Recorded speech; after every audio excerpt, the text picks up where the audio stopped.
Hello everyone, आज हम बात करेंगे बीपीएससी के थ्रू जो टीचर वैकेंसी निकली हुई है उन वैकेंसीज में टीजीटी मैथ्स के लिए जो कैंडिडेट्स अप्लाई कर रहे हैं उनकी हेल्प के लिए मैं एक वीडियो बना रही हूँ। इसमें क्या है, क्योंकि देखो मैंने बीपीएससी के जो चेयरमैन है उनकी बातें सुनी तो उन्होंने बताया सिंपल सा कि सिलेबस कैसा रहेगा। सिलेबस रहेगा अकॉर्डिंग टू दी क्लासेस। जिस क्लास के को आप पढ़ाने जा रहे हैं, जिस क्लास का आप टीचर बनने जा रहे हैं, जिन स्टूडेंट्स को पढ़ाने आप जा रहे हैं, उसी लेवल का ही वो ही सिलेबस आएगा पूरा का पूरा। बट उसका लेवल थोड़ा हाई हो जाएगा क्योंकि टीचर्स हैं हम, तो टीचर्स को ज्यादा नॉलेज होना चाहिए बच्चों से, तो उनका जो लेवल होगा वो थोड़ा हाई हो जाएगा। बाकी सिलेबस तो सेम रहेगा, जो आपने पढ़ाना है वही टॉपिक्स आप प्रिपेयर करो।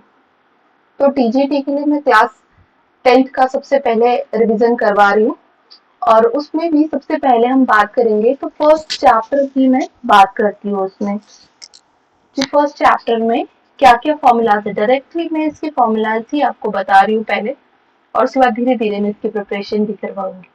तो सबसे पहले अगर मैं फॉर्मूलाज की बात करूँ इसमें, तो सबसे पहले देखिए इसमें मैं आपको बता देती हूँ, चैप्टर है रियल नंबर। उस चैप्टर में सबसे पहले वर्ड नंबर आया तो उसी को डिस्कस कर लेते हैं। देखिए इसमें सबसे पहला वर्ड आया आपके पास नंबर। तो नंबर क्या होते हैं? नंबर हमारे पास दो तरीके के होते हैं। कौन कौन से? Real number and imaginary number. Real number क्या होते हैं? जिनको हम रियल नंबर लाइन में शो कर सकते हैं। इमेजिनरी कौन से होते हैं? जिनको हम रियल नंबर लाइन में शो नहीं कर सकते, जिनको रिप्रेजेंट करने के लिए हमें यूलर ने जो सिंबल दिया था ना आयोटा, उसका यूज करना पड़ता है। इसको हम कार्टेशियन प्लेन में रिप्रेजेंट कर सकते हैं और इमेजिनरी को हमें आर्गन प्लेन लेना पड़ता है या कॉम्प्लेक्स प्लेन लेना पड़ता है इमेजिनरी नंबर्स को शो करने के लिए। ठीक है। अब दूसरी बात, रियल नंबर भी दो तरीके के होते हैं। कौन कौन से? रेशनल और इरेशनल नंबर। देखो रेशनल नंबर वो होते हैं जो कि p अपॉन q की फॉर्म में लिखे जाते हैं, where q does not equals to 0 होता है। और इरेशनल नंबर क्या होते हैं? जिनको हम p अपॉन q की फॉर्म में नहीं लिख सकते हैं। इसका मतलब जैसे √2 √3 ये हम p अपॉन q की फॉर्म में नहीं लिख सकते, तो इन नंबर्स को इरेशनल कहते हैं। देखो रेशनल की एक और मैं बात बता देती हूँ आपको। रेशनल में क्या होता है, एक तो p अपॉन q फॉर्म तो है ही, दूसरा क्या है कि इसमें क्या होता है, जब हम सपोजिंगली हमने लिखा 3 बाई, हमने लिख दिया इसमें कोई भी नंबर ले लेते हैं हम, और जैसे 13/3 लिख दिया मैंने। अब मैं क्या करना चाह रही हूँ, ये आपको पता है रेशनल नंबर तो है ही है, रेशनल नंबर है, बट रेशनल नंबर में भी कई चीजें होती है आपके पास। कैसे कि इसमें एक तो रिकरिंग होता है, एक नॉन रिकरिंग होता है। ठीक है। और टर्मिनेटिंग या नॉन टर्मिनेटिंग। तो टर्मिनेटिंग किसे कहेंगे? जैसे 10/2 है, 2 से आपने 2 5 से कितना हो गया? 10 हो गया, तो पूरा डिवाइड हो गया ना, तो इसको हम कहेंगे एक टर्मिनेटिंग नंबर है ये। टर्मिनेटिंग नंबर मतलब जिसका टर्म आ गया, आखिरी एंड आ जाता है, उसको टर्मिनेटिंग नंबर कहते हैं। दूसरा होता है नॉन टर्मिनेटिंग, मतलब जिसका एंड नहीं आता है। ठीक है। जैसे मैं अगर इसी को करके देखूं तो करके देखते कितना हो रहा है। 13 3 से करेंगे तो 3 3 जा 9, 9 और 4 14 होता है, तो 4 आ रहा है। फिर हमें क्या करना पड़ेगा? 3 1 जा या 3 4 जा 12 कर लो, 12 आ, फिर कितना आया? 1 आ गया। 3 4 जा 12 किया, फिर कितना आया आपके पास? 1 रह गया। 1 से तो डिवाइड नहीं होगा ना, तो पॉइंट आएगा, फिर 0 आएगा, 3 3 जा 9 आएगा, फिर 1 आएगा, फिर 3 3 जा 9। तो ये क्या है? ये पूरी तरीके से कभी भी इसका टर्मिनेटिंग पॉइंट नहीं आएगा, इसका एंड पॉइंट नहीं आएगा। ठीक है। तो नॉन टर्मिनेटिंग और टर्मिनेटिंग समझ गए होंगे। जिसका एंड आ जाता है उसको टर्मिनेटिंग कहते हैं, जिसका एंड नहीं आता उसको हम नॉन टर्मिनेटिंग कहते हैं। इसका कभी भी नहीं आएगा तो ये नॉन टर्मिनेटिंग। पॉइंट के बाद भी आ जाता तो हम इसे टर्मिनेटिंग कहते, पर नहीं आ रहा है। ठीक है। अब ऐसी कंडीशन में अब क्या होता है कि ये जैसे ये है रिकरिंग और नॉन रिकरिंग, मतलब क्या होता है कि ये जो पॉइंट के बाद ये नंबर्स हैं, अगर ये रिपीट हो रहे हैं तो हम उसको कहेंगे रिकरिंग नंबर्स। नॉन रिकरिंग मतलब कि 3 ना तो एंड पॉइंट आ रहा है और ना ही ये खत्म हो रहा है, मतलब कभी 3 1 2 आ रहा है, कभी 5 6 आ रहा है, कोई भी नंबर रिपीट नहीं हो रहा पॉइंट के बाद ना, तो इसको हम कहेंगे non recurring. Non recurring means होता है जो कि कभी भी जो है एंड पॉइंट भी नहीं देता और रिपीट भी नहीं होती उसकी कोई भी डिजिट। ठीक हो गया। और अगर रिपीट हो जाती तो हम उसे रिकरिंग कह देते हैं। ठीक है, वैसे ये जो भी होता है आपके पास रेशनल नंबर जो होता है वो टर्मिनेटिंग होता है, और टर्मिनेटिंग नहीं होगा, टर्मिनेटिंग और नॉन टर्मिनेटिंग दो टाइप्स के ये होते हैं। क्या होते हैं? टर्मिनेटिंग और नॉन टर्मिनेटिंग, दोनों तरीके के ये होते हैं। ठीक है, नॉन टर्मिनेटिंग होते हैं। अब टर्मिनेटिंग में भी इसमें तो पता चल गया कि एंड पॉइंट होगा। नॉन टर्मिनेटिंग में कौन से वाले इसमें आएंगे? रिकरिंग वाले। रिकरिंग वाले इसमें आएंगे, मतलब क्या होगा? पॉइंट के बाद जिनकी वैल्यू रिपीट हो रही है, इसमें आते हैं हमेशा कौन सी वैल्यूज आएंगी इसमें? नॉन टर्मिनेटिंग नंबर्स इसमें आते हैं, सिर्फ नॉन टर्मिनेटिंग। और क्या होता है? Non recurring. ये वर्ड्स बहुत जरूरी है, मैंने बहुत बड़ी इसके बेस पे भी क्वेश्चन देखे।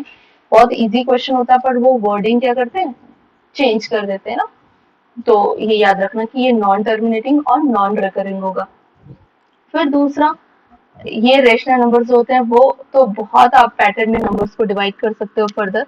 जैसे रेशनल को इंटीजर्स और नॉन इंटीजर्स में, इंटीजर्स में कौन से आएंगे? -1, -1, 0, 1, 2 ऐसे करके आप पूरा कर सकते हो ना, इनफाइनाइट तक, यहाँ तक सो ऑन करके, और माइनस इन्फिनिटी यहाँ से भी कर सकते हो।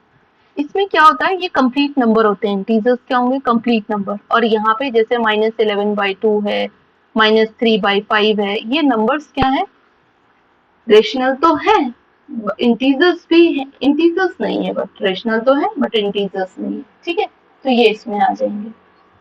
फिर आपको और भी नंबर्स के बारे में पता होना चाहिए, तो देखते हैं, अगर यहाँ पे और आएगा तो मैं बता दूंगी, अदरवाइज फिर किसी अदर वीडियो में इसके बारे में डिस्कस करेंगे। ठीक है, अब देखो इससे रिलेटेड फॉर्मूला जो सबसे मेन थे इसमें, सबसे पहले आता है आपके पास, इसमें जो रिलेटेड है वो है इक्वल डिवीजन लेमा। लेमा क्या कहती है कि अगर आपके पास दो कोई पॉजिटिव इंटीजर्स हैं और कोई दो होल नंबर्स हैं, ठीक है, क्यू आर कोई अदर होल नंबर्स है, तो हम उसको इस स्टेटमेंट की फॉर्म में लिख सकते हैं। क्या कह रहे हैं कि अगर ए बी कोई पॉजिटिव नंबर है और क्यू आर कोई होल नंबर है, याद रखना ये पॉजिटिव इंटीजर है, और ये क्या है? यहाँ ऐसे, बल्कि हमें ऐसे लिखना चाहिए अगर हमें रिप्रेजेंट करना है तो z पॉजिटिव इंटीजर है और ये क्या है? होल नंबर है। तो होल नंबर को मैं यहाँ w से दिखा देती हूँ, होल नंबर है ये। अगर ये है तो हम a को क्या लिख सकते हैं? बी क्यू प्लस आर की फॉर्म में लिख सकते हैं, वेर जो r होगा वो greater equal to 0 less than b होता है। ठीक है, दूसरा वो कह रहा है एल्गोरिथम। एल्गोरिथम मैंने समझाया भी था कि एल्गोरिथम क्या होता है। ये क्या होता है? किसी भी क्वेश्चन को अगर आप कर रहे हो उसके जितने स्टेप्स होते हैं उसको कंबाइंड या एल्गोरिथम कह देते हैं, कि स्टेप्स का एक जो हम क्या कहते हैं? कंबाइंड स्टेप्स को ही एल्गोरिथम कहते हैं किसी भी एक पैटर्न के। तो वो कह रहे हैं कि division algorithm is a technique to compute the highest common factor of two positive integers. मतलब वो कह रहे हैं कि ये जो लेमा थी, ये लेमा किसके काम आती है? एचसीएफ को निकालने के काम आती है। इस लेमा के थ्रू जब आप इसके स्टेप्स करेंगे आगे तो वो एल्गोरिथम बन जाता है। वो एल्गोरिथम एचसीएफ फाइंड आउट करने के काम आता है। किस चीज का? ए एंड बी का। इसमें अगर आर 0 हो जाता है तो बी ही आपका एचसीएफ होता है। ठीक है, किसका? ए एंड बी का। राइट हो गया। अब इसमें ए एंड बी का अगर हम बात करें और देखते हैं ए एंड बी का। ठीक है, नेक्स्ट देखते हैं इसमें प्राइम नंबर्स। तो प्राइम नंबर्स इसके लिए बहुत इंपॉर्टेंट है। प्राइम नंबर्स क्या होते हैं? देखो मैं आपको बता देती हूँ। एक होता है ऑड नंबर, ये एक बार इंटरव्यू में भी पूछा गया था, तो ये ध्यान रखिए, ऑड नंबर। और दूसरा होता है आपके पास प्राइम नंबर। इनमें डिफरेंस क्या है? तो प्राइम नंबर क्या होते हैं? जिसमें इसमें ये बात करता है फैक्टर्स की। अगर किसी नंबर के पास केवल दो फैक्टर है, ठीक है, लाइक 3 है, तो 3 के पास क्या है? 3 एंड 1, दो फैक्टर्स है ना 3 के पास। या फिर 2 ही ले लो, 2 के पास भी कितने फैक्टर है? 2 एंड 1, केवल दो ही फैक्टर है। तो ऐसे नंबर जिनके पास सिर्फ दो फैक्टर्स होते हैं उनको प्राइम नंबर कहते हैं। और ऑड नंबर क्या होते हैं? क्योंकि कभी कहते हैं कि 3, 5 ये ऑड भी है और प्राइम भी, तो क्या डिफरेंस है? ऑड नंबर कहते हैं कि जो नंबर 2 से डिवाइड नहीं होते हैं, जो नंबर 2 से डिवाइड नहीं होते। तो देखो यहाँ पे तो 2 है ना, प्राइम नंबर तो है 2, बट 2 क्या है, ऑड नंबर नहीं है। तो समझ आ गया होगा ऑड नंबर क्या होता है, जो 2 से डिविजिबल नहीं है, और प्राइम नंबर जिनके पास केवल 2 ही फैक्टर्स होते हैं, 1 एंड द नंबर इटसेल्फ। अब देखो कंपोजिट नंबर क्या होते हैं, कंपोजिट नंबर वो होते हैं जो नंबर प्राइम नंबर नहीं होते, वो सारे नंबर कंपोजिट नंबर होते हैं। लाइक जैसे अब देखो 3 ये था, 4 ले लेती हूँ, 4 के पास कौन कौन से फैक्टर है, 2 है, 4 भी 4 का खुद का फैक्टर होता है, और 1, तो उसके पास 3 फैक्टर आ गए, 4, 2 एंड 1। तो ऐसे नंबर जिनके पास 2 से ज्यादा, कितने भी हो सकते हैं पर 2 से ज्यादा एटलीस्ट 1 तो मोर हो, तो मोर देन अगर 2 उसके पास फैक्टर्स है तो उसको कंपोजिट नंबर कहेंगे। फिर आता है रेशनल नंबर, मैंने आपको बता दिया, जो कि p अपॉन q की फॉर्म में होते हैं, और q does not equal to 0 होता है, जो कि, और इरेशनल जो कि p अपॉन q की फॉर्म में नहीं होते। LCM and HCF of any two number, ये बताना चाह रहा है कि अगर a और b आपके पास दो नंबर हैं, तो उनका जो प्रोडक्ट है, इन दोनों का जो प्रोडक्ट होता है वो इनके एलसीएम और एचसीएफ के प्रोडक्ट के बराबर होता है। ये भी हमेशा याद रखना, इससे रिलेटेड क्वेश्चन आते हैं, ठीक है। अब नेक्स्ट है, एक ये भी एक स्टेटमेंट है, let p be a prime number and a be a positive, ये ए क्या है, लेटर वाला ए है, ये नंबर वाला ए है हमारा, बी अ पॉजिटिव इंटीजर। वो कह रहे हैं पी एक प्राइम नंबर है, और प्राइम नंबर है, और एक पॉजिटिव इंटीजर है, ठीक है, इंटीजर है।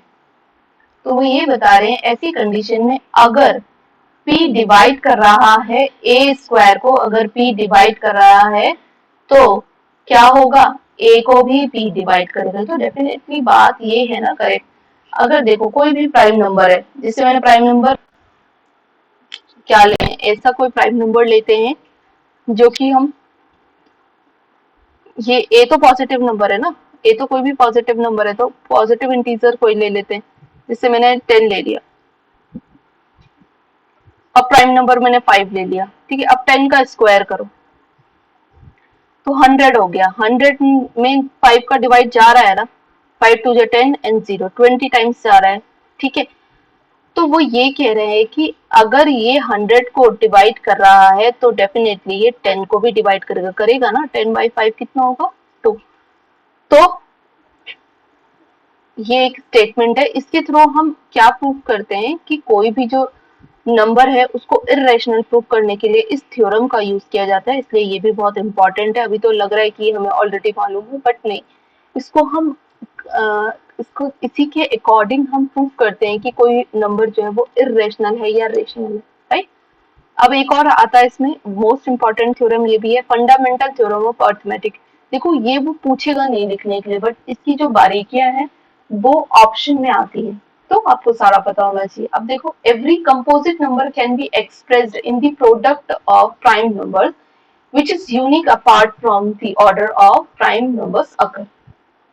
क्या कह रहे हैं कि कोई भी जो कंपोजिट नंबर है, जैसे कि वो कंपोजिट नंबर मैंने अभी लिया था एज यूजुअल 4 ले लो, तो 4 को हम 2 इंटू 2 लिखते हैं ना, प्राइम नंबर, इसके 1 इसका फैक्टर नहीं लिखेंगे, अब 2 इंटू 2 लिखा मैंने, ठीक है। तो हम क्या करें, किसी भी कंपोजिट नंबर को हम उसकी प्राइम नंबर्स की फॉर्म में, प्रोडक्ट की फॉर्म में लिख सकते हैं। लाइक 12 को लिखना है तो 12 को हम क्या लिखेंगे, 2 इंटू 2 इंटू 3 लिखेंगे ना, या फिर हम इसको लिख सकते हैं 2 का स्क्वायर इंटू 3। तो हमने अभी भी क्या किया, प्राइम नंबर के प्रोडक्ट की फॉर्म में लिखा है। तो ये हम कहाँ से लिख पाते हैं, ये फंडामेंटल थ्योरम ऑफ अर्थमेटिक हमें बताती है। ये मेनली आपके पास, अब देखो इसका क्या काम है, ये तो हमें ऑलरेडी पता है ना।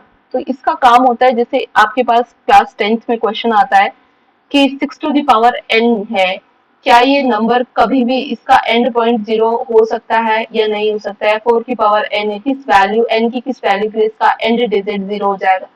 तो उसको बताने के लिए हम इस थ्योरम का यूज करते हैं। तो ये जितनी भी स्टेटमेंट्स मैंने बताए, ये ऑलरेडी हमें मालूम है, बट इनका जो है हम यूज करते हैं किसी न किसी चीज को प्रूव करने के लिए, इसलिए आपको थ्योरेटिकली ये याद होना चाहिए। Thank you so much.